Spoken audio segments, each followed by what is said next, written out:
Can we have a real talk about getting our creative projects finished?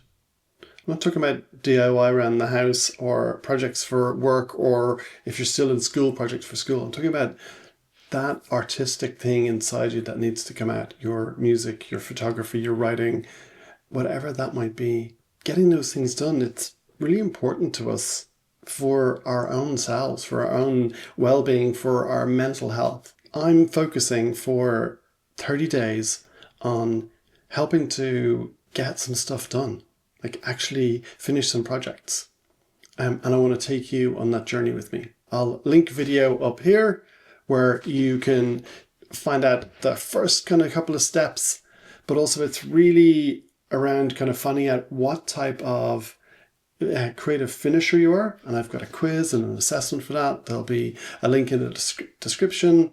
And fill that in and I'll get back to you with your own customized response. So it'll be one of 4 different types of finishers, and there's kind of bespoke tips that you can try out to help you move forward. And they're definitely helping people. I'm getting amazing responses from people. And I think what's important to identify in doing any project is how big or small, what's the scope of it? What's the understanding of it?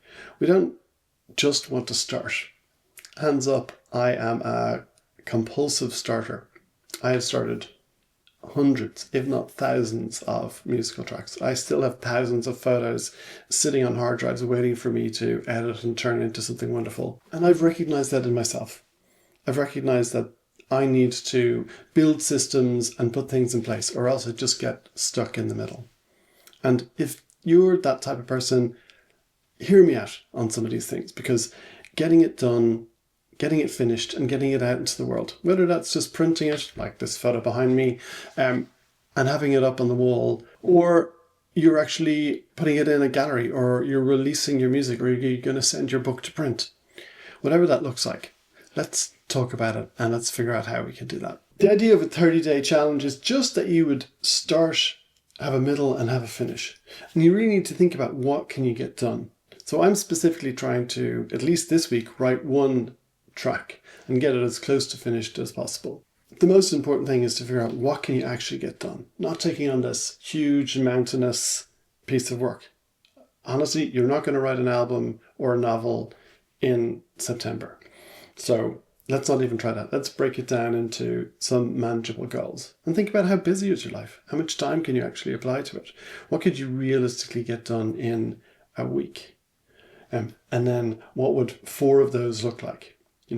Or how could you take a slightly bigger project and break it down into 4 weeks? The second step, once you've decided that, is to really think about how can you, the phrase I use is clear the decks. If you've watched any of my videos before, you realize there was, my daughter's wallpaper was up here with unicorns and rainbows. Last week I stripped that all off, I cleaned the wall, and the whole room has been painted white again. I cleared off my desk.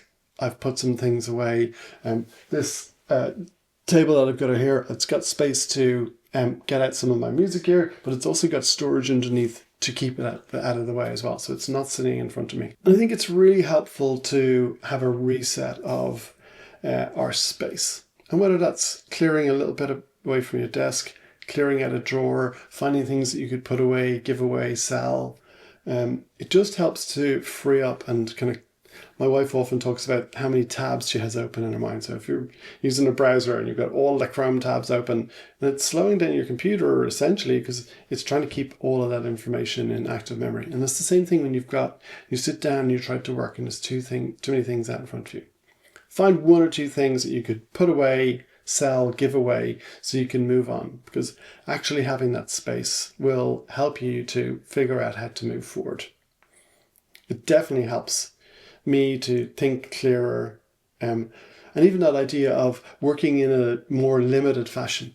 So like I made so much progress when we were away in France with just one music box, one sampler and a pair of headphones, and I sat down with it. I got to know it. I wrote about 30 sketches and ideas, and I'm pulling those out into kind of longer musical pieces at the moment. And that's been really helpful to minimize and reduce that. And that might mean you get yourself a new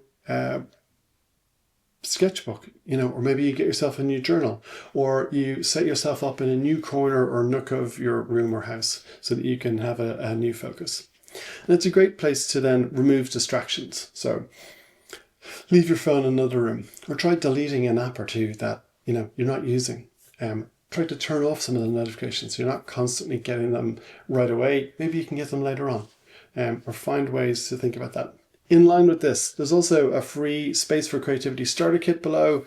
There's a video on helping you turn off your distractions. There's also a PDF on helping you get rest so that you're ready and feeling fit for this as well. So you can sign up and get that sent direct to your email too. So in my next video on Friday, we're going to cover setting up what good enough looks like and how that's going to help you to get over a little bit of perfection and move forward. And then we'll think through what building a routine could look like. And for some people, that sounds like a complete nightmare, and that's fine. Then we'll try and figure out ways in which we can build in fun and keep us active and keep our brains focused on it. And after that, we're going to think about what would be the scary first step of putting pen to paper, or that first brush stroke on the canvas. What does that look like? Because often that can be a block for people as well, to go, oh, my precious new notebook, I don't want to mess it up. But mess is part of the process too. And all of this is about building the habit, reminding ourselves that we can complete things and that we love the process. Okay, so please do the quiz and I'll send you back your assessment. If you need Space for Creativity, there's tools for that too. But if not, there'll be another video from YouTube and it'll share it here. But I hope you'll either join in on this 30-day challenge, or you'll find a way to be inspired and to overcome some of your blocks so you can stay creative. Okay, until the next video, take care.